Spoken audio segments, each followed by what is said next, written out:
Hello everyone. Today we are going to start the next chapter, chapter number 5 of the financial statement analysis, cash flow statement. सबसे पहले समझते हैं cash flow क्या है। अगर आपसे पूछा जाए जब नाम ही कैश फ्लो स्टेटमेंट है तो हम कौन से बेसिस पे चल रहे हैं, कैश फ्लो बेसिस पे, कैश बेसिस पे, एक्रूवल बेसिस पे। तो सिंपल सी बात है, कौन से बेसिस पे रहेंगे हम, कैश बेसिस पे। उसी से समझ में आता है जब कैश की बात चल रही है तो इट इज़ अ स्टेटमेंट, ये वो स्टेटमेंट है that shows the flow of, flow का मतलब क्या है, इनफ्लो एंड आउटफ्लो, पैसा आ रहा है या पैसा जा रहा है, of cash and cash equivalent during the period under the report. जो भी हमारे बिजनेस के अंदर पैसा आता है और जाता है, उस चीज़ को हम जो रिकॉर्ड करते हैं उसे कैश फ्लो स्टेटमेंट कहा जाता है। सबसे पहले हम देखते हैं cash flow is showed under 3 heads, namely 3 head हैं इसके। पहला है इसमें आपका cash flow from operating activity, second is cash flow from investing activity, next cash flow from financing activity and last. इसमें 3 पॉइंट ही आते हैं, 3 आपको एक्टिविटीज याद रखनी पड़ेंगी, ऑपरेटिंग, इन्वेस्टिंग एंड फाइनेंसिंग। सबसे पहले हम cash flow from operating activity में क्या चीज़ सीखेंगे, net profit before tax and extraordinary items. अब वो कैलकुलेट कैसे करते हैं वो चीज़ आपकी आएगी अब इस तरह से।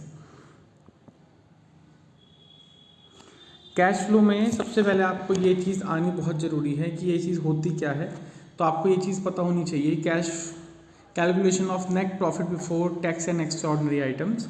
सबसे पहला आपका इसमें आता है difference between the closing balance and opening balance of statement, that is balance in statement of profit and loss. और आर और एस का मतलब है रिजर्व एंड सरप्लस। सबसे पहले आपको रिजर्व एंड सरप्लस का जो डिफरेंस है उसे देखना है। फिर जो डिफरेंस होगा, फॉर एग्जांपल 2019 में वो 4 लाख था और 2020 में वो 5 लाख है, तो उसका डिफरेंस इतना आया 1 लाख रुपए। ये चीज़ आपको समझनी है। नेक्स्ट है आपको ये याद करने पड़ेंगे, जब हम चैप्टर के एंड में जाएंगे तब ये चीज़ हमें लॉजिकली समझ में आनी शुरू हो जाएगी।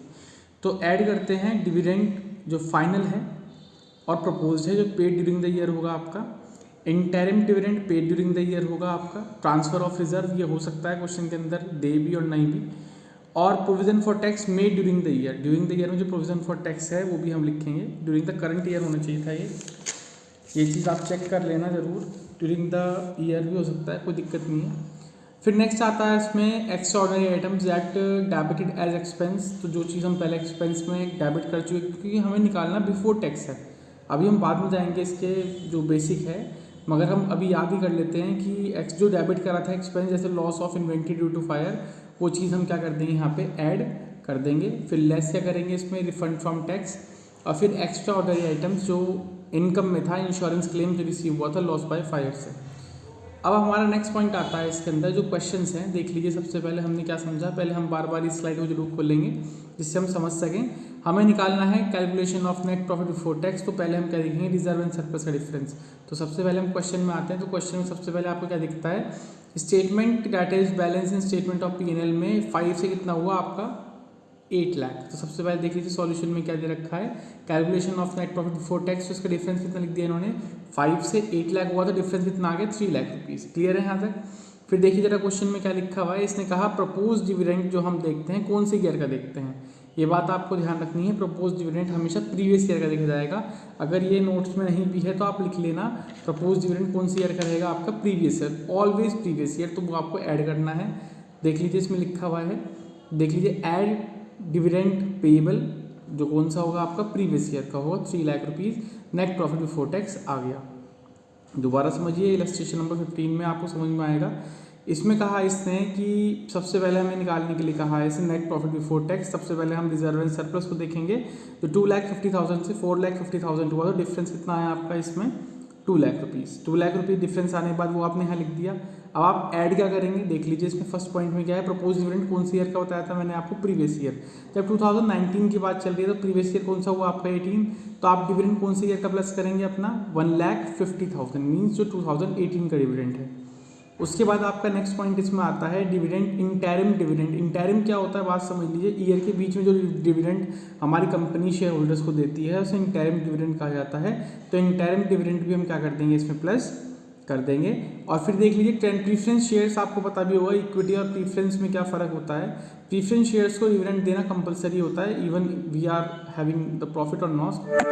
तो उसमें क्या आता है आपका देख लीजिए, तो इसमें आपका आएगा यहाँ पे कि 10% रिडीमेबल प्रीफरेंस शेयर्स जो हैं 10% आप प्रीवियस ईयर करंट ईयर किसी भी निकाल सकते हैं, वो भी आप क्या करेंगे इसके अंदर ऐड करेंगे।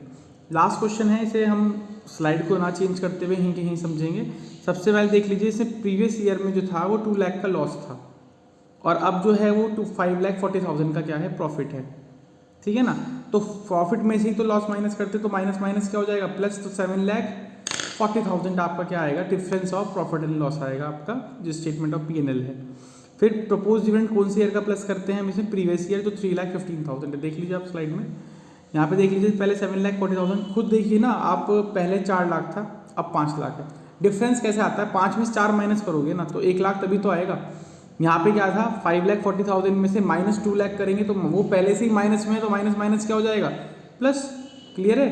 फिर देख लीजिए डिविडेंड जो आपने पेड करा है प्रीवियस ईयर का 3 लाख, यहाँ पे सॉरी प्रीवियस ईयर यहाँ पे बैठेगा 2017, तो यहाँ पे आएगा 2,10,000, वो आपने क्या कर दिया इसके अंदर ऐड कर दिया। Transfer of workman compensation reserve ये आप ऐड करेंगे। प्रोविजन फॉर टैक्स जो मेड होता है वो आप करंट ईयर का दे रखा है, देख लीजिए इसमें समझने वाली बात है। Provision for tax made during the year तो वो कितना होगा 2,30,000। इससे क्या निकल के आ जाएगा आपका net profit before tax and extraordinary items, ठीक है।